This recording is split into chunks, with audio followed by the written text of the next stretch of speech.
Welcome to my channel. I'm going to show you how to make this beautiful sublimated tumbler. Here is everything I use. I use an Oster Oven.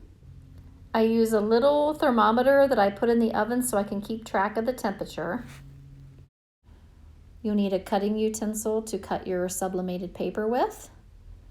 I use one of these little Cricut cutters, but you can use anything you want to cut it with. Of course, a pair of scissors. Some kind of an oven mitt so that you don't burn your fingers. Heat tape. Sublimation paper. And all this stuff is listed in the description below with links. And my Epson ET2720 printer. And today I'm going to show you guys how I sublimate my tumblers. All of the supplies I'm using in this video will be listed in the description below along with the link to each product. So this is a design I bought from Etsy, and I actually added the name Emily to it for a customer. So my cup measures 9.25 around and 8.0 up and down. So that's what I made the measurements, but I did add a little bit so that it would overlap all the way around. So instead of 9.25, I made this 9.255. So there's just a little bit of room for it to overlap. I didn't want to see any white stripes or anything left uninked on the cup.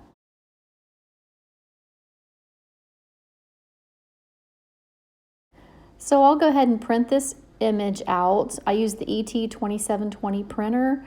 I'll go ahead and go to preferences, and the things I do are the paper type. I make sure premium presentation paper matte is checked, and then quality right underneath that, you want that to say high.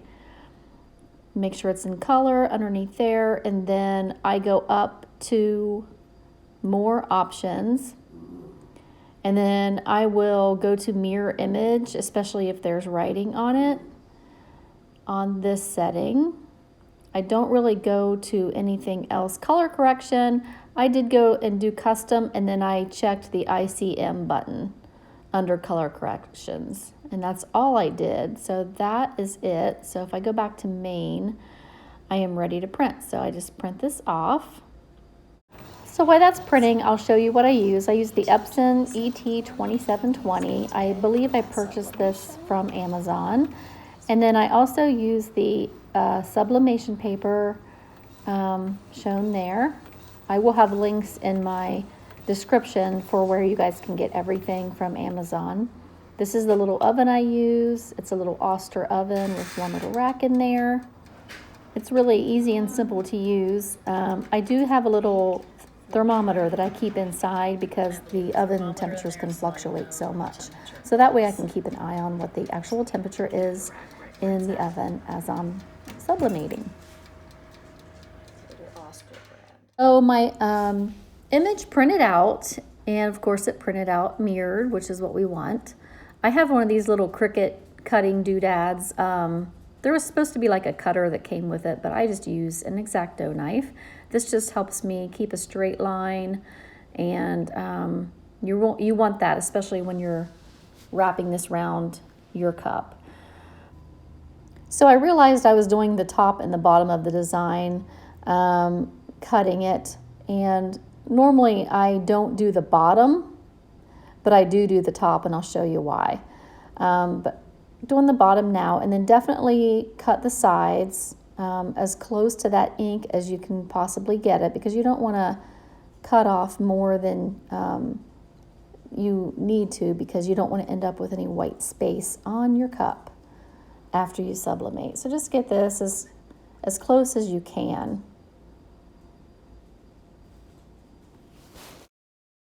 I'm sure there are many ways to do this, but this is just kind of what I have on hand, and it kind of works for me.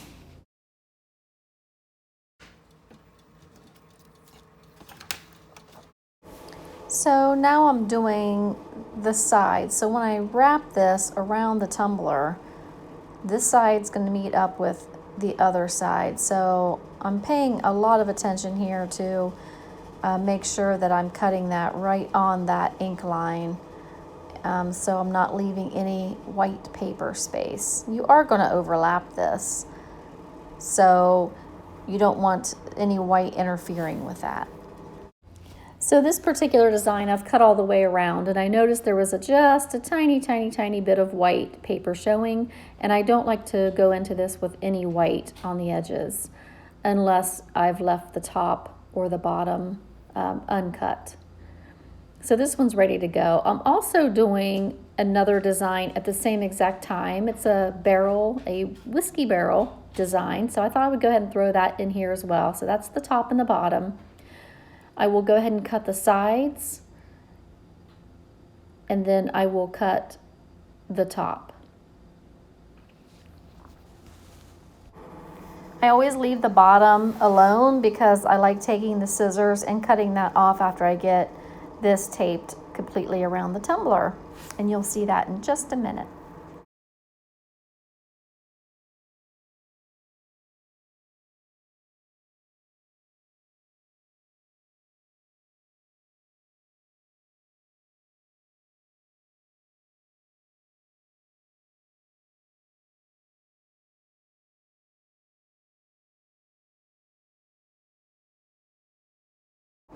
So I've got this just about all cut, and I got the sides and the top, and I just left the bottom on here, and here we go. So we are ready to sublimate, you guys. So this is the top of my cup, and here's how I do it. I figure out what the top is on my design, and I kind of look at it and kind of see how it's going to go on the cup to make sure I don't get anything upside down. So I'm going to turn my cup upside down, and I'm going to turn my design upside down. When I put this on my cup really tightly, because I cut the top of that, it's going to lay flat on the table, which means my design should be matching up really good and even every single time. That's why I cut the top of the design. So I'm going to grab it and hold it very tightly because you don't want any room in there. And as I put the heat tape on, I'm going to kind of pull it towards me and then rub it down really good. So that's the center. So I'm going to do this all the way around, and I'm going to do the edges and show you how I do that. So that first piece is very important to get that really super tight. So I usually pre-cut about 6 small pieces and then 3 long strips. So all I have to do is grab them. Again, as you're putting this on, make sure that your overlap is always the same. So you might have a little bit of overlap, and that's okay. That's what you want. So as I put the tape on again, I'm kind of putting it on and then I'm pulling it towards me to make sure that it's nice and tight. You don't want any paper popping up. So I usually do the top half, and then I'll move my way down to the bottom half. You can see where it slipped there because I was pulling it too tightly, but that's okay. This is the trick. Anywhere you see that your cup is not covered here, you're going to have white, like a strip of white or something you don't want in the end, unless you're just not doing a full wrap, then that's a whole different scenario. So I just make sure I rub my seam down really, really good right there. And then I'm going to take my long piece of tape. I'm going to show you how to do this top edge and the bottom edge also. So this is why I don't really cut the bottom edge on my cutter, because I just like to take my scissors to go around the bottom and cut off the excess. It just makes it easy. That's just how I do it. You can do it any way you want to, but this just gives me a nice, clean, even edge. So the next thing I do is I take my long piece of heat tape, and I'm going to go around the bottom and the top the same exact way, and I'm going to show you a close-up here in just a minute of what I'm doing here. So I want to put half of my tape on the paper and leave the other half of the tape sticking up, just like that. Then I'm going to take the tape and I'm going to push it forward. I'm not going to go, all the way around it and just in one swoop. You want to push it forward so that you don't have a bunch of crinkles and wrinkles in the bottom, because that's where you're going to have white spots again, where it won't take the ink correctly. So I just go around and make sure I Really smush all those wrinkles down and make sure that edge is as close to that cup as it can be. And that's how I do the bottom and the top edge. So let's go ahead and put one long piece of heat tape on the seam here. And we'll just wrap it right around the bottom and right around the top once we get it on there. I think I had a piece of tape that was a little too short, so I grabbed another piece to finish this off. And you can just tuck it right inside the cup, stick it right onto the cup there, go right around, just gives it some extra support for the paper. So you can see my tape on the sides is about 1 inch apart on those side pieces. So I've seen people where they don't do the tops, but I always like to do the tops because I just think it just gives it another, area to really secure that paper on really well. So I'm going to do this top the same exact way I did the bottom. I'm going to put half of my tape on the cup and leave the other half sticking up over the edge. And then I will smooth that in and down and let it stick to the inside of the cup. Typically, while this is baking, that's going to probably start to pop up, but your paper shouldn't move at all. So I'm just pushing the tape down and into the cup so it sticks really nice. So you don't want any movement on this paper. If you go around and feel your paper and you feel it moving, something is not tight enough. And you can kind of see the design through the paper. That gets more intense as you'll watch the cup cook also. So I'm going to go ahead and do the second design real quick since I'm doing both cups at the same time. So I'm going to find my top of the design, and I'm going to flip my cup and the design over because I cut the top of that design. When I put this down on my table, it's going to be very flat and very even. So all I do is put it on, close the gap, which there should be just a tiny overlay there. Close that gap, get that first piece of tape on, pull it towards me as I'm putting it on, just so it's nice and tight. Make sure that gap is the same. I do one half of the cup with the tape, and then I'll go on to the other half of the cup. So I'm putting them about 1 inch apart.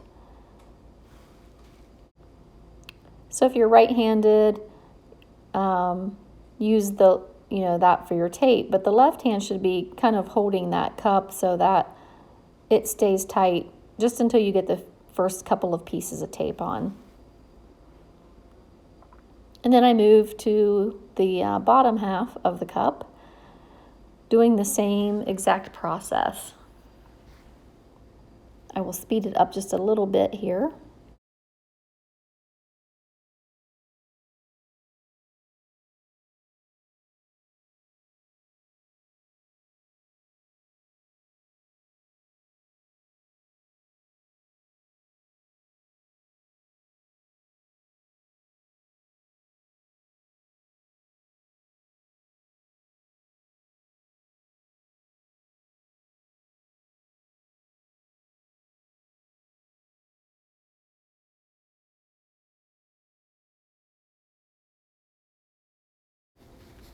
So I've got all that taped up. Now again, the bottom I don't usually cut on the cutter. I just use my scissors. I don't know why I do it that way. It's just how I like to do it. So there we go, cutting the bottom, and then we're going to wrap that tape around just like we did the top again. And we're going to smush it down going forward with each smush so that you get that paper to lay as flat as you can on that edge. I also want to let you know that everything I'm using in this video will be in the description. Again, this is what's always worked for me. Just go forward with every smush of that tape. You don't want to go sideways because you're not going to keep that paper as tight as it can possibly be. So with each push, just smush it all down. Make sure all those little areas are nice and tight. And then I'm going to put one strip right there going all the way down the middle. just to make sure that that edge is sealed really well. And then you can just take the top, wrap it into the inside of the cup, and the bottom on the outside of the cup. When you're cooking these cups, you know, your tape's going to get loose. It's going to pop up a little bit here and there. But this is the way I've always done it, and every cup turns out absolutely perfect for me. I have never used a shrink wrap bag. I know a lot of people do this and do the shrink wrap, but I've never done that. So here's my little Oster oven, and you can see my temperature is between 350 and 400 degrees. That's usually right where my sweet spot is on my temperature. So the one thing you really want to make sure that this is level, because you don't want to put your cup in and then have it rolling around on you. So that's the one main piece of advice I would give to make sure this oven is nice and level. So in goes the cup. I'm going to bake this for a total of 5 minutes. So I'm going to set 5 1-minute timers on this. You just want to make sure you use a mitt or something like that to turn it. I happen to like these mitts that you can put your whole hand in. It just makes it easier for me to turn the cup that way with it. So after the timer goes off in 1 minute, you're going to turn this cup halfway around. So I'm going to do this 5 times for a total of 5 minutes. So I'll set a 1-minute timer, and that way I'll know when to turn my cup. So it's been 1 minute. I'm going to take my mitt and turn this halfway. And like I said, you don't want this rolling, so you don't want your oven uneven. You want it to stay right where you put it. So it's been 5 minutes. It's time to take the cup out now, and it is extremely hot. So what I like to do is just kind of let it sit on the counter for a few minutes until it cools off, and turn the oven off.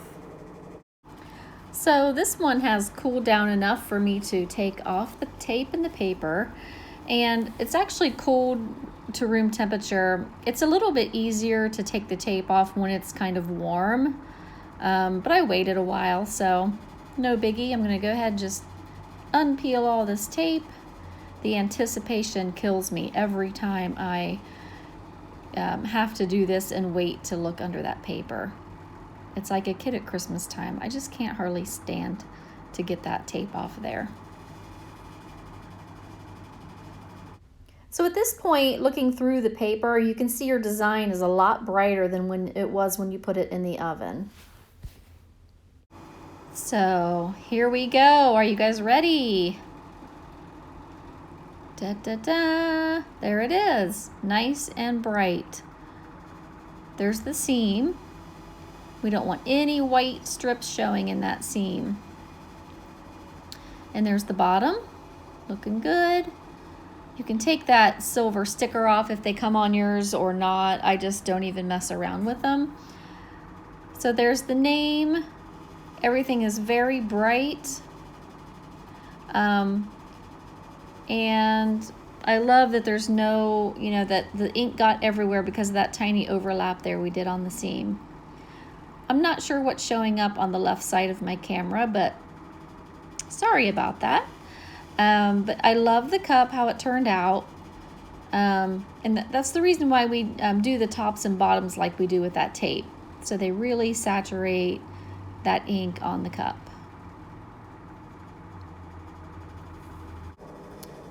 So I baked the other one for 5 minutes, taking it 1 minute each and turning the cup. And so this one's done too, so I'll reveal this one, but let's fast forward this a little quicker so you guys don't have to wait.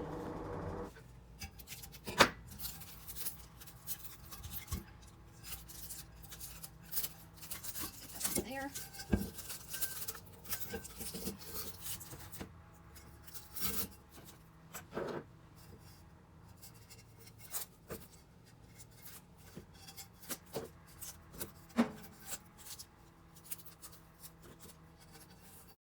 And here we go. I love the whiskey barrel design.